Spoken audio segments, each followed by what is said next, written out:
पिछला जो लेक्चर था, जो वीडियो हमने बनाया था उसमें जो हमने बनाया था वो फंक्शन ऑफ द ट्यूब्यूल्स के बारे में। फंक्शन ऑफ ट्यूब्यूल्स, ट्यूब्यूल्स के फंक्शन को हमने देख लिया था और डिटेलिंग कर लिया था, ठीक है। तो आज जो हम देखेंगे उसका रेगुलेशन कैसे होता है, उन ट्यूब्यूल्स का रेगुलेशन कैसे कैसे रहेगा, कौन कौन रहे करेगा, तो देख लेना। जैसे हम देखोगे तो हाइपोथैलेमस जो होता है वो सेक्रेट करता है, एडीएच का सेक्रेशन करेगा। हमारे जेजी सेल देखोगे रेनिन का सेक्रेशन करेगा, ठीक है। हार्ट में देखोगे तो एएनएफ का सेक्रेशन करेगा। ये सारे के सारे चीज़ें क्या करता है, हार्मोन जो होता है ये रेगुलेट करता है किडनी के फंक्शन को। तो अब किडनी के फंक्शन को रेगुलेट कैसे करेगा वो हम डिटेलिंग अभी देखेंगे। तो जैसे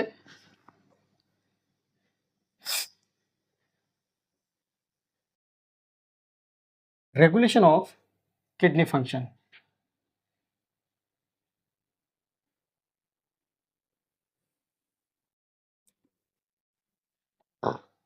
ठीक है। तो फंक्शन ऑफ जो किडनी था ये क्या है, एक हार्मोनल मैकेनिज्म के थ्रू कंट्रोल किया जाएगा। हार्मोनल फीडबैक मैकेनिज्म जो होता है इसमें रोल प्ले करता है। तो हार्मोन्स का इन्वॉल्वमेंट है इसमें। तो क्या करता है, इसको मॉनिटर किया जाता है, मॉनिटर किया जाता है और रेगुलेट किया जाता है, रेगुलेट किया जाता है किससे, बाय हार्मोनल फीडबैक मैकेनिज्म।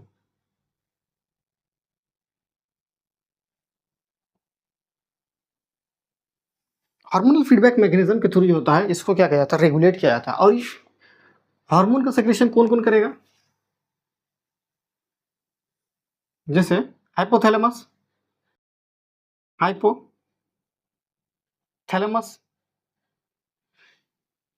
और एक मिलेगा JG cell, JGA, JG cell, juxtaglomerular apparatus, और एक मिलेगा हमें हार्ट। ये तीन चीजों का जो हार्मोन का सेक्रेशन है वो रेगुलेट करेगा। हाइपोथैलेमस से कौन सेक्रेट होता है, एडीएच, जो बाद जो कि हमारे पिट्यूटरी ग्लैंड में स्टोर्ड रहता है। एडीएच हो गया वैसोप्रेसिन हो गया, वैसोप्रेसिन हो गया। जीजी सेल को देखोगे तो ये क्या करेगा, रेनिन का सेक्रेशन करेगा। हार्ट को देखोगे तो ये क्या करेगा, एएनएफ, नाइट्रोयूरेटिक फैक्टर, इसका सेक्रेशन करेगा, ठीक है। तो अब एक एक करके हम सबको देखेंगे कि ये कैसे कैसे जो होता है इस मैकेनिज्म को, यानी इस किडनी का जो फंक्शन है इसको कंट्रोल कैसे करता है, रेगुलेट कैसे करता है। तो हमारी जो बॉडी है, different part of the body के अंदर जानते हैं कि रिसेप्टर्स पाया जाता है। डिफरेंट रिसेप्टर्स होगा डिफरेंट फंक्शन को कंट्रोल करने के लिए। वैसे ही एक रिसेप्टर्स होता है ऑस्मो रिसेप्टर्स, ऑस्मो रिसेप्टर्स, ये ऑस्मो रेगुलेट करता है हमारे बॉडी फ्लूइड को, फ्लूइड में ना, बॉडी में। तो ऑस्मो रिसेप्टर्स ये क्या होता है, एक्टिवेट होता है। कब एक्टिवेट होगा, जब इसमें बॉडी फ्लूइड वॉल्यूम में कोई चेंजेस आ जाएगा, बॉडी फ्लूइड वॉल्यूम अगर इसमें चेंज हो जाता है, कोई कुछ चेंज आ जाता है, या फिर ब्लड वॉल्यूम, ब्लड वॉल्यूम में कोई भी चेंज आ गया, या फिर आयन के कंसंट्रेशन में, आयन के कंसंट्रेशन में कोई चेंजिंग आ गया, तो ये ऑस्मो रिसेप्टर जो होता है एक्टिवेट हो जाता है। जब ये ऑस्मो रिसेप्टर एक्टिवेट होगा, मान लेते हैं कि बॉडी से जो होता है वाटर का बहुत, ये फ्लूइड का जो होता है एक्सेस लॉस हो गया, ठीक है। एक्सेस लॉस होगा तब क्या करेगा, पहले हम एडीएच की बात कर लेंगे। तो एक्सेस लॉस ऑफ बॉडी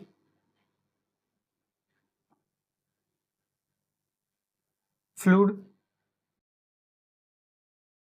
ठीक है। बॉडी से जो होता है फ्लूइड का जो होता है वो क्या हो गया,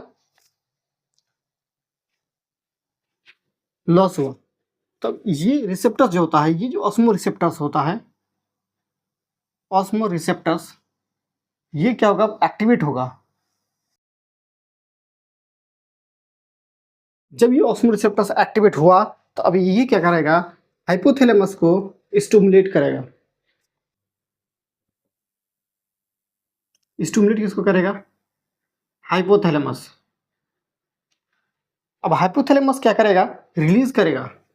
तो रिलीज करेगा किसको, एडीएच को, anti diuretic factor hormone, anti diuretic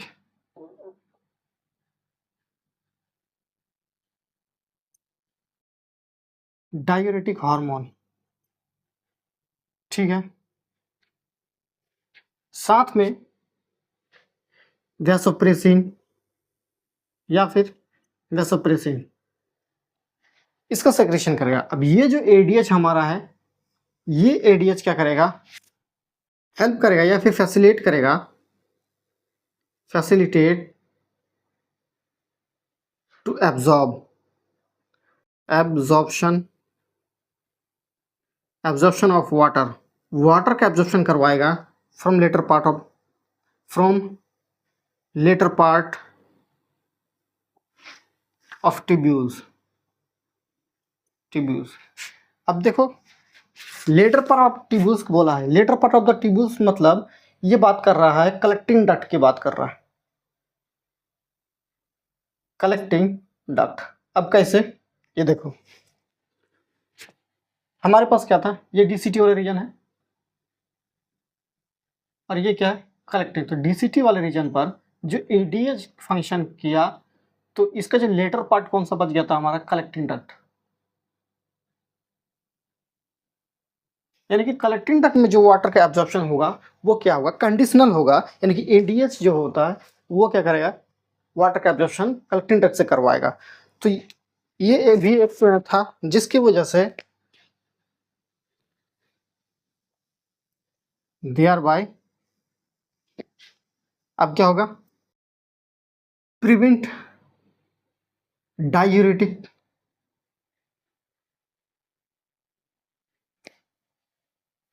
diuresis, इसको क्या बोलते हैं, डायूरेसिस। डायूरेसिस क्या है, एक प्रोसेस होता है जिससे बॉडी से जो होता है वाटर का बहुत ज़्यादा लॉस, बॉडी का फ्लूइड बहुत ज़्यादा लॉस होता है। अब ये जब बढ़ गया तब क्या गया, वॉल्यूम बढ़ जाएगा, ब्लड वॉल्यूम क्या हो गया इससे, बॉडी फ्लूइड, बॉडी फ्लूइड जो वॉल्यूम है वो क्या हो जाएगा, इंक्रीज। और जब ये इंक्रीज हो जाएगा तो ये ऑस्मो रिसेप्टर्स जो होता है ये क्या हो जाएगा, switched off, receptors switched off हो जाएगा। मतलब जो इस काम के लिए इसने एडीएच का रिलीज करवाया था वो काम फंक्शन हो गया। अब ये क्या हो गया, ऑस्मो जो रिसेप्टर एक्टिवेट हुआ था वापस से जो होता है इनएक्टिवेट के फॉर्म में आ जाएगा, ठीक है। ये एक फंक्शन इसका था। दूसरी बात देखो, अगर ग्लोबुलर फिल्ट्रेशन रेट कम हो जाता है तब एडीएच क्या करेगा,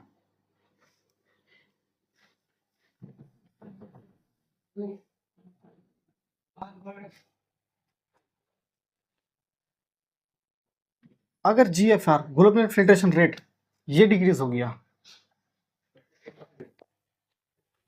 तो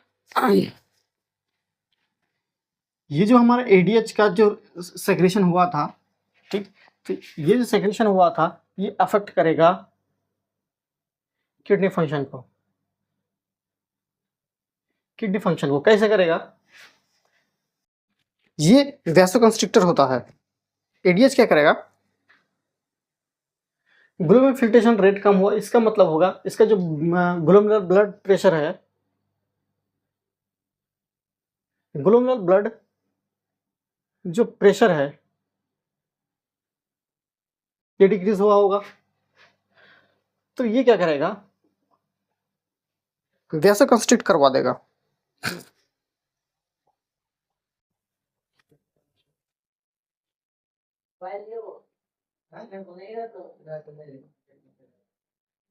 constriction of blood vessels, blood vessels को कंस्ट्रिक्ट कर देगा, जिसकी वजह से ब्लड प्रेशर बढ़ जाएगा। ब्लड प्रेशर, इसमें क्या होता है, ब्लड प्रेशर का डिक्रीज होने की वजह से जीएफआर जो होता है डिक्रीज कर गया था। अब क्या करेगा, ब्लड प्रेशर बढ़ा दिया। जब ब्लड प्रेशर बढ़ा देगा तो फिल्ट्रेशन रेट क्या हो जाएगा, बढ़ जाएगा, यानी कि GFR back to normal, normal function में आ गया। ठीक, ये एक था इसका प्रोसेस। अब देखो जे की बात करें,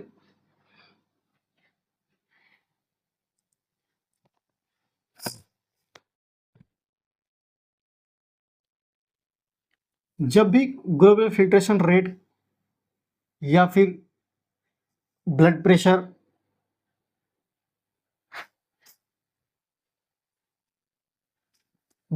की बात करते हैं, यानी कि ग्लोमेरुलर ब्लड प्रेशर, ये सब क्या हो, डिक्रीज हो जाए। ठीक है, जब डिक्रीज हो जाएगा तब देखोगे तो एफरेंट आर्टरियोस में जो सेल का मॉडिफिकेशन होता है, जिसको हम बोलते हैं जेजी सेल बोलते हैं, ये जेजी सेल एक्टिवेट हो जाता है। ये एक्टिवेट होगा तब सिक्रीट करता है ये रेनिन।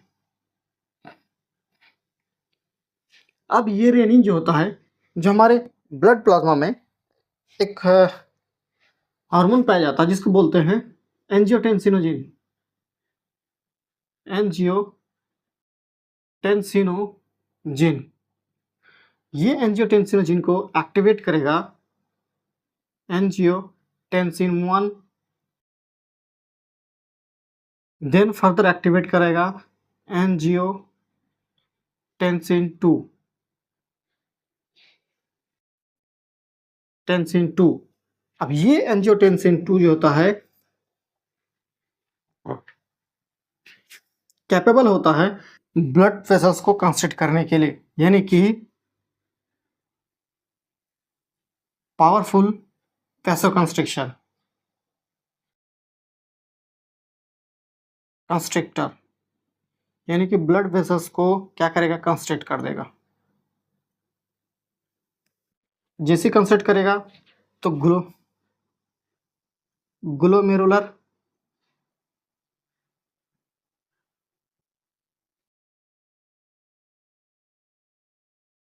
फ्लो बढ़ जाएगा।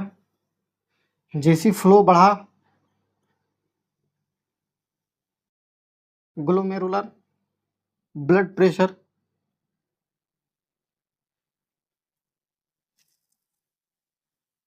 इंक्रीज कर गया।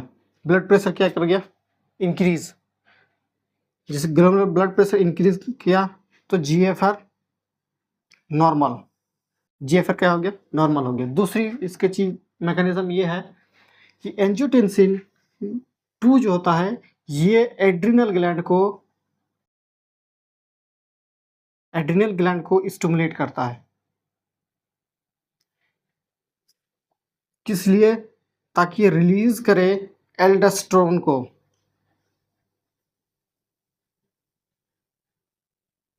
एल्डोस्टेरोन, अब ये एल्डोस्टेरोन जो होगा, ये रिस्पॉन्सिबल होगा ये किसके लिए, causes to absorption of sodium ion plus water. Sodium and water को कहाँ से, इन डीसीटी वाले रीजन में, डीसीटी रीजन, डीसीटी में सोडियम आयंस और वाटर का एब्जॉर्प्शन करवाएगा। ये इंपॉर्टेंट है।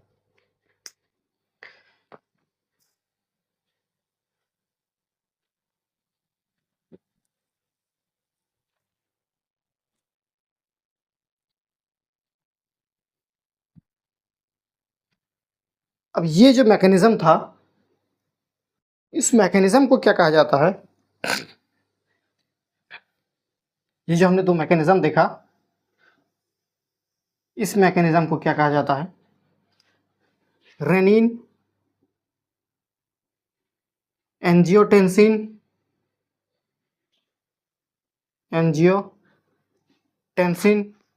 मैकेनिज्म।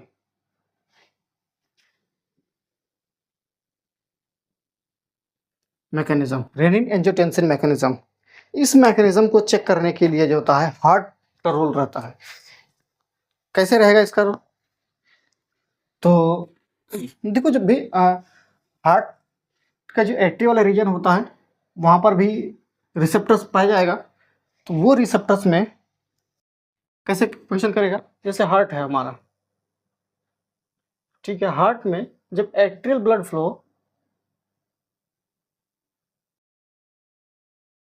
फ्लो इंक्रीज कर जाता है, तब ये क्या करता है, इसका जो है ऑस्मो रिसेप्टर्स, इसका रिसेप्टर्स एक्टिवेट हो जाता है। क्या होता है? रिसेप्टर्स एक्टिवेट हो गया। अब रिसेप्टर्स एक्टिवेट हुआ तो ये क्या करेगा? रिलीज करेगा ANF। क्या करें? ANF, एट्री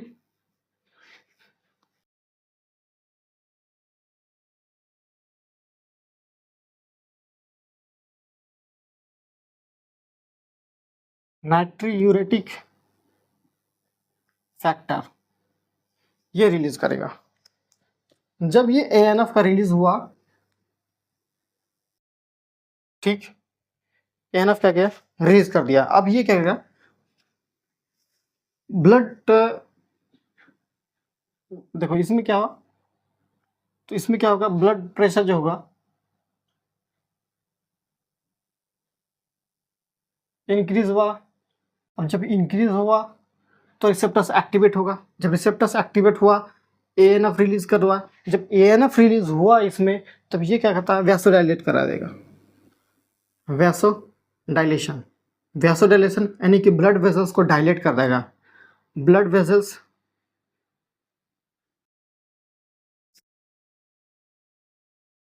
डाइल्यूट कर देगा, ठीक है। जब ब्लड वेसल्स को डाइल्यूट कर दिया तो ब्लड प्रेशर जो होगा डिक्रीज हो जाएगा। ब्लड प्रेशर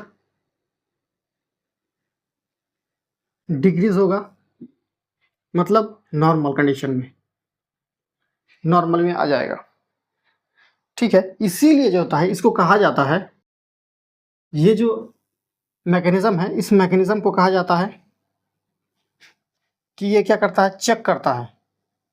क्या करता है? चेक करता है रेनिन एंजियोटेंसिन मैकेनिज्म को।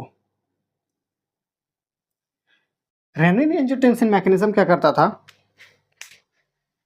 ब्लड वेसल्स को कंस्ट्रिक्ट करके ब्लड प्रेशर को बढ़ा देता था। अब ये क्या करता है? जब ब्लड प्रेशर बढ़ जाता है और ग्लोमेरुलर फिल्ट्रेशन रेट या फिर blood volume filtration rate normal में आ जाता है, तो क्या होता है कि प्रेशर बढ़ने लग जाता है। प्रेशर बढ़ने लगेगा तब क्या कर? ANF रिलीज हो जाएगा। जब ANF रिलीज होगा तब ब्लड डाइल्यूट कर देगा और ब्लड प्रेशर को नॉर्मल में लेकर आ जाएगा। ये था हमारे रेगुलेशन ऑफ द किडनी का। हार्मोन्स के थ्रू हमने देख लिया, तीनों चीज़ हमने देखा है कि ADH का रोल क्या रहेगा।